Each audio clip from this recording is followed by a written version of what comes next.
আসসালামু আলাইকুম রহমতুল্লাহি রেশমি আক্তার ঝুমুর চট্টগ্রাম গোসাইডাঙ্গা থেকে প্রশ্ন করেছেন যে রমজান আসার আগেই মাসিক ঋতুস্রাবকে বন্ধ করে দেবার জন্য আমরা ইনজেকশন অনেক সময় ইউজ করি। এতে মাসিক ঋতুস্রাব বন্ধ হয়ে যায়, তখন আমি রোজা রাখবার জন্য এই কাজটি করে থাকি। এটা কতটুক বৈধ এবং এই অবস্থায় যদি মাসিক ঋতুস্রাব বন্ধ করে রোজা রাখি তাহলে আমাদের রোজা হবে কিনা? বোন, গুরুত্বপূর্ণ প্রশ্ন আপনি করেছেন।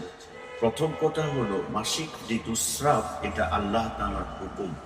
কখন আসবে, কিভাবে আসবে, এটা আল্লাহর হুকুমেই প্রত্যেক মাসে এই মাসিক ঋতুস্রাব রক্তস্রাব হয়ে থাকে। অতএব আল্লাহর হুকুমের মধ্যে নিজেকে সঁপে দেওয়াই মুমিনের কাজ। কখনো এটা বন্ধ করে রোজা রাখার জন্য এটা ঠিক নয়।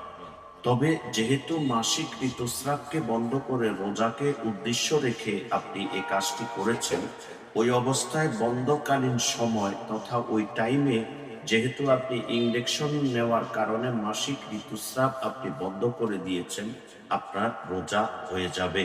তবে ভবিষ্যতে এ ধরনের কার্যকলাপ আর করবেন না বলে আমরা আশাবাদী। এবং মাসিক ঋতুস্রাবের কারণে যে রোজাগুলো আপনি থাকতে পারবেন না, সেটা রোজার পরে অবশ্যই আপনি কাজা করে নেবেন।